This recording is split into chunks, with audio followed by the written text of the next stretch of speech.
नमस्कार दोस्तों, मैं राकेश वर्मा आप सभी का स्वागत करता हूं आपके अपने परिवार एजेंट गुरुकुल पर। दोस्तों, बिहार शिक्षक भर्ती परीक्षा चल रही है। इसी बीच बहुत चौंकाने वाली खबर आन पड़ी, जिसकी वजह से बीपीएससी टीआरई 1, टीआरई 2 से जितने भी चयनित शिक्षक अभ्यर्थी हैं, शिक्षक हैं, उन सभी का रीवेरिफिकेशन करने का शिक्षा विभाग को दिशा निर्देश निर्गत करना पड़ा। साथियों, हुआ यूं, समस्तीपुर, हाजीपुर जैसे अन्य कई जिलों से दर्जन भर ऐसे शिक्षकों के बारे में शिक्षा विभाग को पता चला, और पता ही क्या चला, पकड़े भी गए और कुछ डर के मारे भाग गए, जो फर्जी तरीके से शिक्षक बन चुके थे।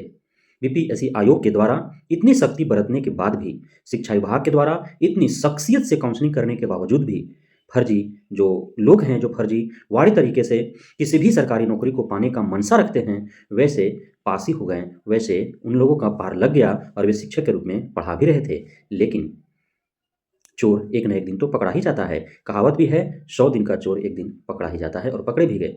अब जो है, यहीं से तैयार होती है पृष्ठभूमि, और सभी जितने भी बीपीएससी टीआरई 1 और टीआरई 2 से चयनित होकर के शिक्षक बने हुए हैं, विद्यालय में पढ़ा रहे हैं, उन सभी का रीवेरिफिकेशन होना तय हो गया। साथियों, रीवेरिफिकेशन आपको कई स्तर पर होंगे। थंब इम्प्रेशन जो है, बीपीएससी टीआरई 1 से जितने भी शिक्षक बने हैं, उन सभी का थंब इम्प्रेशन मैच कराया जा रहा है। एम आधार ऐप के द्वारा आधार कार्ड का जांच होगा। आपने पिछले 6 महीना के अंदर क्या-क्या उसमें बदलाव किए हैं, किस उद्देश्य से किए हैं। यदि कहीं भी संदेहास्पद होगा, आपने जो भी आधार में सुधार किया है, बदलाव किया है, यदि वह शिक्षा विभाग के नज़र में संदेहास्पद होता है, तो आपसे उसके बाबत स्पष्टीकरण मांगे जाएंगे। यदि आप स्पष्टीकरण देने में सक्षम नहीं होते हैं या संतोषजनक स्पष्टीकरण नहीं दे पाते हैं, तो फिर आप कार्रवाई भुगतने के लिए तैयार रहेंगे।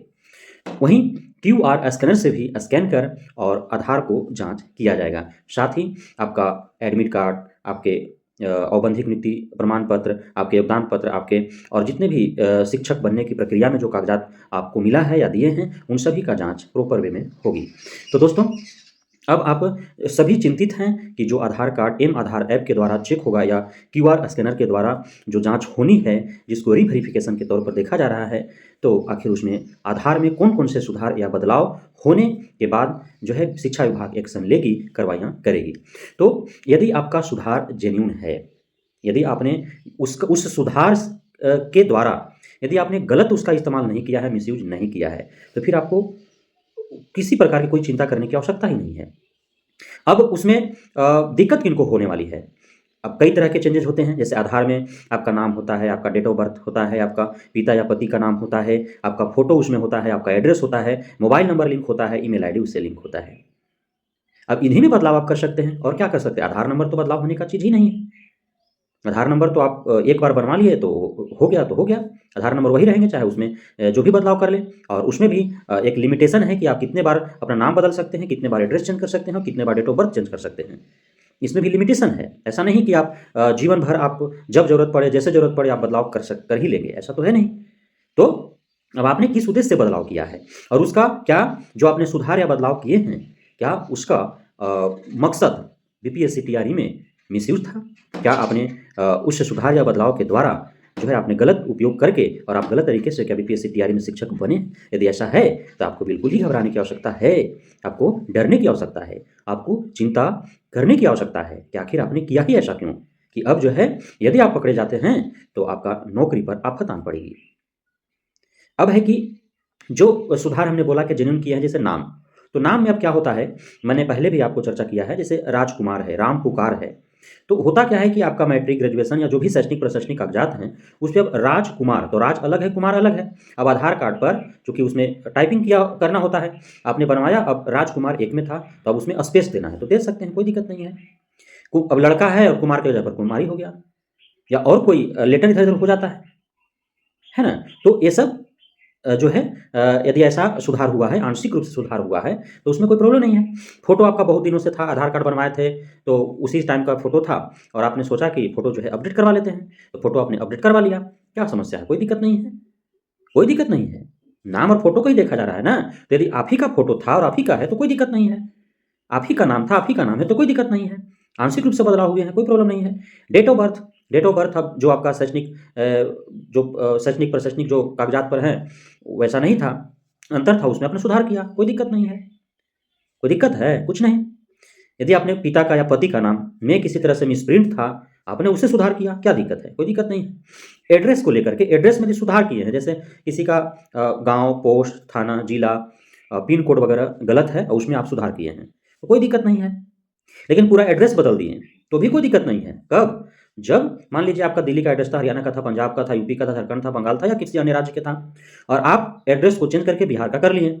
अब बिहार में आप जो है आपने अस्थायी निवास प्रमाण पत्र बनवाया, आपने ओबीसी एनसीएल बनवाया, ईडब्ल्यूएस बनवाया, आपने एबीसी बनवाया, आपने एससी एसटी बनवाया और आप आरक्षण का लाभ ले रहे हैं। तो समस्या तो है ना, संदेहास्पद है कि नहीं है? तो संदेहास्पद होगा तो आप जो है उसको रोका जाएगा, आपसे स्पष्टीकरण मांगा जाएगा कि आप साबित कीजिए खुद को कि आप अस्थायी रूप से रह रहे थे कहीं और, इसलिए आपने एड्रेस वहाँ का रखा था, लेकिन अस्थायी निवासी आप बिहार का हैं। अब जब रोजगार की बारी आए तो आपने आरक्षण का लाभ लेने के लिए, चूंकि आप अस्थायी निवासी बिहार का थे, इसलिए आपने एड्रेस में बदलाव किया है, इसका स्पष्टीकरण आपसे मांगा जाएगा।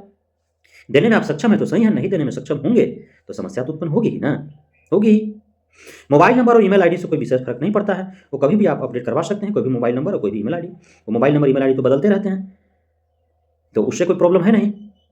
लेकिन अब समस्या कहाँ है? अब शिक्षा विभाग के द्वारा जो है जोर दिया गया है नाम और फोटो। तो नाम और फोटो को लेकर के आप कमेंट कर रहे हैं कि मेरा लेटर डब्ल्यू था, मैंने भी करवाया है, मेरा बी था, मैंने भी करवाया है, स्पेस नहीं था, स्पेस दिलवाया है, स्पेस था, स्पेस को हटाया है। तो ये आंशिक रूप से जो है सुधार हुआ है। नाम आप ही का था ना, गलत था, इसलिए आपने सुधार करवाया, सही करवाया, तो वो कराना ही चाहिए था ना, इसलिए आपको घबराने की आवश्यकता नहीं है। लेकिन नाम में बदलाव हो गया, नाम में बदलाव हो गया, रहीम था अब करीम हो गया, तो दिक्कत तो होगा। पहले ब्यूटी था अब स्वीटी हो गया, दिक्कत तो होगा। पहले रहीम का फोटो था अब करीम का हो गया, दिक्कत तो होगा। पहले ब्यूटी का फोटो था अब स्वीटी का हो गया, दिक्कत तो होगा। तो इसलिए ऐसा कहा गया है। तो आप आधार में यदि आंशिक रूप से कोई सुधार किए हैं तो आपको बिल्कुल भी घबराने की आवश्यकता नहीं है। आपका शैक्षणिक प्रशैक्षणिक जो कागजात हैं उसे मैच नहीं कर रहा था आधार कार्ड, इसलिए आपने आधार के डाटा को अपने सुधार करवाया है, तो उसे घबराने की आवश्यकता नहीं है। लेकिन आपने जो हमने बताया, नाम में बिल्कुल बदलाव हो गए होंगे, फोटो बिल्कुल बदल गए होंगे, या फिर एड्रेस बदले हैं और आरक्षण का लाभ लेने हेतु, तो फिर आपको स्पष्टीकरण देना होगा और आपको समस्या हो सकता है। तो जो दूसरे राज्य के हैं, क्योंकि जब मेरिट लिस्ट आप देखेंगे, कैटेगरी वाइज मेरिट लिस्ट आप देखेंगे, तो आपको पता चलेगा कि बहुत सारे जो हैं यूपी के, खास करके यूपी के बहुत सारे ऐसे अभ्यर्थी हैं जो बिहार का अस्थायी निवास प्रमाण पत्र और जाति प्रमाण पत्र ओबीसी एनसीएल ईडब्ल्यूएस बनवा करके आरक्षण का लाभ लिए हुए हैं। तो उनको यदि वो पकड़े जाते हैं आधार जांच के समय और उनसे स्पष्टीकरण मांगा जाता है, यदि स्पष्टीकरण देने में वो सक्षम नहीं हो पाते हैं, क्योंकि अस्थायी निवासी तो आप तभी ना कहोगे बिहार के जब आपके पिता का भी निवास स्थान यहाँ होना चाहिए, पिता का होना चाहिए तभी ना। पिता के नाम से ही आप अस्थायी निवास प्रमाण पत्र बनवा करके आप आरक्षण का लाभ ले सकते हैं, क्योंकि दूसरे राज्य के जो विवाहित महिला, दूसरे राज्य के वैसे विवाहित महिला जो बिहार में आकर के उनका शादी हुआ है, तो वे आरक्षण कैटेगरी वाइज आरक्षण का लाभ लेते हैं? नहीं लेते हैं, नहीं ले पाते हैं। सिर्फ महिला आरक्षण का लाभ ले पाते हैं, लेकिन कैटेगरी वाइज तो नहीं ले पाते हैं। तो ये आपको ध्यान में रखना है, स्पष्टीकरण आपसे मांगे ही जाएंगे। लेकिन जो आंशिक बदलाव किए हैं और उस बदलाव का कोई गलत मंशा नहीं था, मकसद नहीं था, उसका कोई मिसयूज नहीं किए हैं शिक्षक भर्ती में, तो उन्हें कोई प्रॉब्लम नहीं है। लेकिन यदि उस बदलाव का उद्देश्य गलत था, गलत उसका इस्तेमाल किए हैं और आप फर्जी तरीके से और यदि चालाकी से आपने शिक्षक भर्ती में शामिल होने का प्रयास किया, शिक्षक बनने का प्रयास किया है, तो फिर आपको दिक्कत है। ये मैं बार बार कह रहा हूँ। तो आप सभी खुद ही समझदार हैं, समझ गए होंगे, और जो नेक हैं, ईमानदार हैं, सच्चाई के रास्ते पर हैं, उन्हें कहीं भी घबराने की आवश्यकता नहीं है, डरने की आवश्यकता नहीं है, क्योंकि सत्य परेशान हो सकता है, पराजित नहीं। लेकिन जो चालाकी से, धूर्तता के साथ वे शिक्षा विभाग और बिहार सरकार को, बीपीएससी आयोग को धोखा देने का प्रयास किए हैं, तो उन्हें जरूर ही डरने की आवश्यकता है। उनकी चालाकी नहीं चलेगी, एक न एक दिन पकड़े ही जाएंगे, मैं प्रारंभ से बोल रहा हूँ।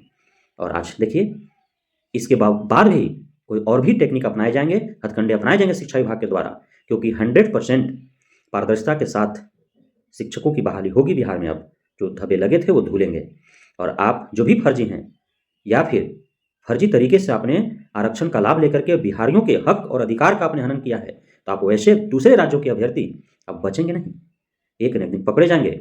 और जब पकड़े जाएंगे तो आप पे कार्रवाई होगी और आप फिर न घर का रहेंगे न घाट के। तो इन चीज़ों का आपको ध्यान रखना है। बहुत बहुत धन्यवाद। आप सभी साथियों का हम समझ रहे होंगे कि आप हमारे द्वारा दिए जा रहे सूचनाओं का आपको लाभ पहुंच रहा होगा और आप संतुष्ट भी हो रहे होंगे। यदि किसी प्रकार से असंतुष्टता रहती है, यदि असंतोष जनक यदि हमारा सूचना रहता है, तो आप कमेंट बॉक्स में अवश्य बताएं, अपना फीडबैक दें ताकि हम उसमें सुधार कर सकें। जय हिंद।